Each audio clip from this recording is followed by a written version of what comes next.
यह कहानी एक राजकुमारी की है जो बहुत सुंदर और सुशील और गुणवत्ता से भरपूर बचपन से ही राजकुमारी खुले नेचर में जीने की चाह होती थी। एक दिन वह अपने कमरे में सो रही थी। अचानक उनके मन में एक ख्याल आया। खुले चांद को आसमान में देखकर वह अपने मन में ही राजपाट छोड़कर साधारण जीवन जीने की चाहत होती है और सोचते सोचते उनके मन में खुले आसमान में खाली चांद को देख मन में एक बहुत सुंदर ख्याल आता है कि धरती इतनी खूबसूरत है और समुद्र की सतह में कितनी खूबसूरती होगी। यही सब सोते हुए खाली चांद को देखते हुए उनके मन में एक ख्याल आता है कि एक बार वह अपने पिताश्री से एक कहानी सुनी थी जिसमें एक राजकुमारी को शक्ति रूपी मणि समुद्र के नीचे जल परियों की दुनिया में मिलती है। यह मणि जल परियों की महारानी को भगवान से भेंट में मिलती थी और जो कोई भी इसे का जाता था वह धरती का सबसे शक्तिशाली मानव बन जाता था। यही सब सोचते हुई राजकुमारी अपने मन में यहाँ प्रण लेती है कि अगर मणि हमको मिले तो हम जन कल्याण में अपना जीवन समर्पित कर देंगे।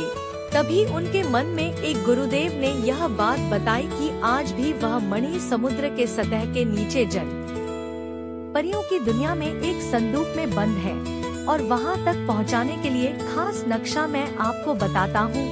वहां पर पहुंचकर उसे मणि का सही इस्तेमाल करना। बेटी, इतना ही कहकर वह उनके ख्याल से चले गए। देखते देखते राजकुमारी ने वहां पर जाने वाला नक्शा तैयार कर लिया और वहां पर जाने का निर्णय लिया। वहां पर जा रही थी तो रास्ते में बहुत रुकावट आए, लेकिन राजकुमारी को ना ही डर लगता था ना ही किसी बात का संशय। देखते देखते वह उस संदूक तक पहुंच गई जहां पर वह शक्तिशाली मणि संदूक में सुरक्षित थी। राजकुमारी ने उस मणि को अपने हाथ में लिया और उसे अपने शरीर के अंदर समर्पित कर लिया और फिर वहां से लौटने लगी। समुद्र की लहरों की वजह से उनकी नाव एक बहुत सुंदर समुद्र के बीचों बीच एक आइलैंड पर चला गया। वहां की सुंदरता देख राजकुमारी मन मोहित हो गया। वहां से अपने राजमहल में